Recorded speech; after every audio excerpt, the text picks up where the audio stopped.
Hi, I'm Nerd. And I'm Blerd. And together, we're Nerd and Blerd.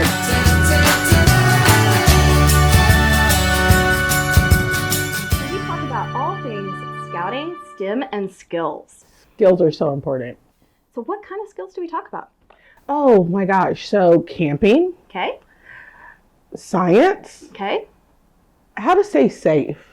That's a good one. I like safe. Safe is amazing. And not only that, did you know that most people actually learn more by failing? And we make it a very safe place to do that? That is really cool. I feel a lot personally. Oh, yeah. So much. But if you learn from it, that's the point. Always. So first, let's have a word from our sponsor. Our sponsor this time is Tech Lab Austin STEAM Camp. So Netta, your kids have been to Tech Lab. Can you tell me a little bit about it? They love it. So they have done welding, they have done filmmaking, photography, communications. What was that one? The environmental science. Environmental science. They talk so much about that, I have to stop listening. But they absolutely can't wait to go back again this year. So Tech Lab, it is a drop-off camp. So parents drop off as early as 8 in the morning, pick up by 5:30. We have your kids for the day with qualified trained staff, and we don't believe in partials. We finish the adventures and we finish the merit badges. So now on to our topic. So I think the worst thing on a camping trip easily is not sleeping. Like, if I don't get a good night's sleep, it is just not going to be a good weekend. Oh no. So some of the things that make a good night's sleep, making sure you have the right tent. Oh, yeah, you don't want your tent to blow away. You don't want to get wet if it rains at night. You don't want it slapping you in the face. Learn that one. It's when it's wet and windy and the tent just like pop. So another thing, having the right sleeping bag, making sure that it's not too hot, not too cold. When you wake up and your hip is freezing, that really sucks. Yeah, that one. Or if the sleeping bag isn't the right density and you actually sleep on that little pebble and it digs into your hip at the end of the night, makes walking difficult the next day. Well, you can avoid that pebble situation with a good sleeping pad too.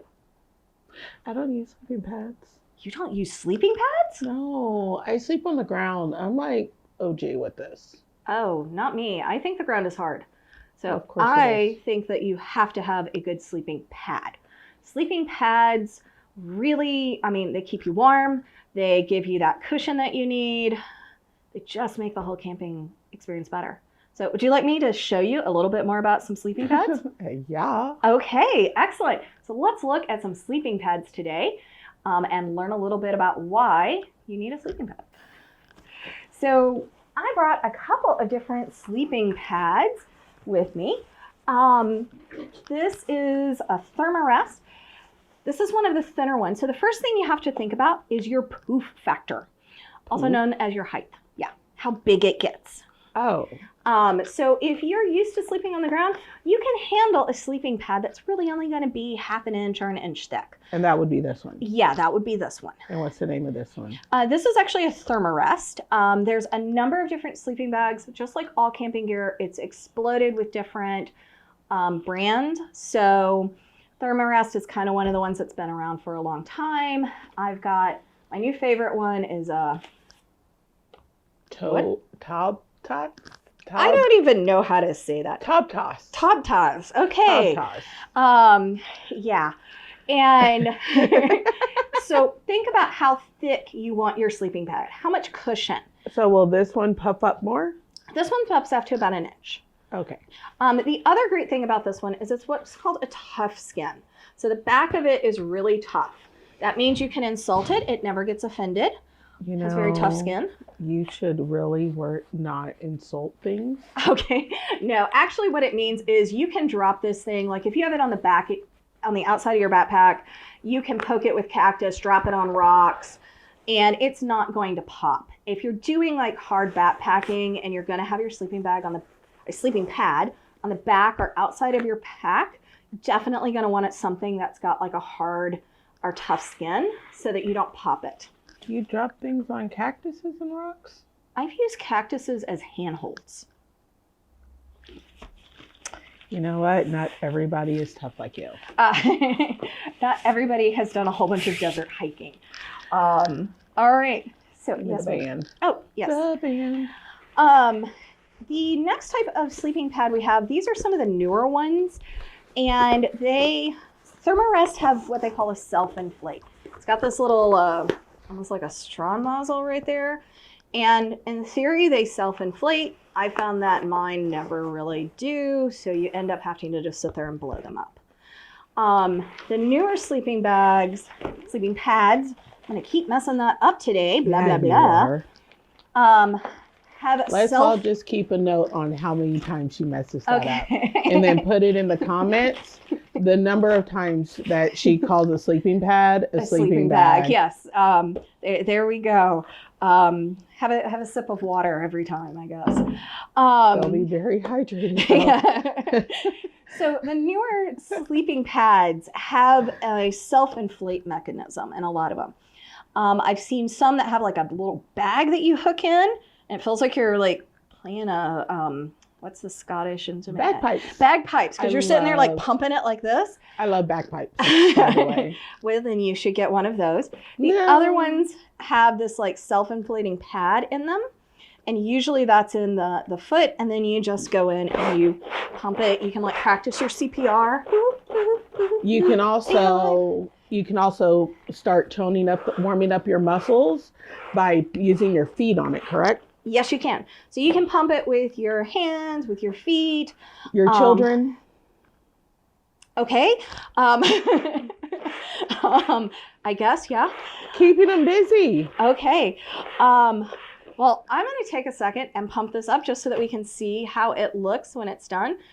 Later.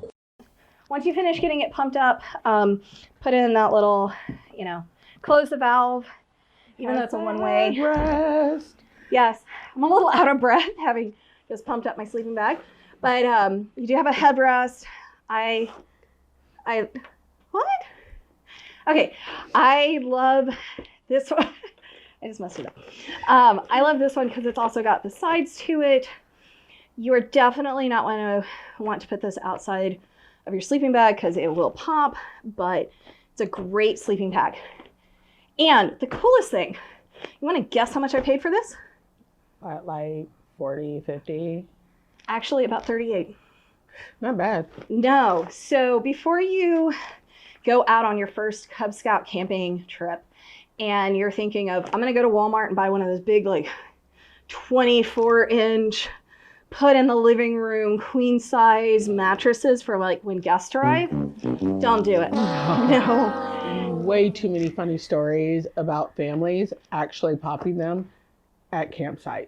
Yes. I love the one with the parent that comes back. They pop the first one. They come back and they're like, I planned ahead. I got a second one. Well, you have to fill those up at the car. Then you have to take it over to your campsite, hoping it doesn't burst. And you may be walking for a quarter of a mile with that sucker. At least a quarter of a mile. Yeah. At least. And then you have to figure out how to put the thing in the actual tent. And guess what? The little ones are not going to be that helpful. So you can go to Amazon, to Academy, REI, Cabela's, Bass Pro Shop, any kind of camping store, and you're going to see a variety of different sleeping pads that you can use. Well, couldn't someone also, did they also have them at Walmart? They do. And I've had situations where people have shown up and not had pads, and you can even go to Buc-ee's and buy one. Seriously? Yeah. There's a little camping session in the back of Buc-ee's, and you can buy at least a basic little sleeping pad if you need it. That store has everything. Yeah, it does. So we've really only covered the blow-up ones. Mm-hmm. There's also the little foam ones that you can get. There's ones that look kind of like a little bit thicker than a yoga mat. It's really up to you as to how much of a sleeping pad you want and how thick you need it. Can you get one from the Scout Shop? You absolutely can get one from the Scout Shop. We're going to have to go to the Scout Shop, y'all. Okay. My first year, I made almost no money at this job because I kept stopping at the scout shop. Bad. Yeah, that place hurts. Yes. So there is your primer about sleeping pads. You got it right. I know. You got it right. Oh my God. Finally, you know you took the whole video. Yep. If you have any more questions, feel free to give us a shout out at Nerd and Blerd. And we'll be happy to answer anything you have. But don't ask her because she only sleeps on the ground because she's weird. Because I'm awesome. Okay. I'm awesome. Whatever. I love me. Okay. Okay. All right. Thank you. Bye. Bye.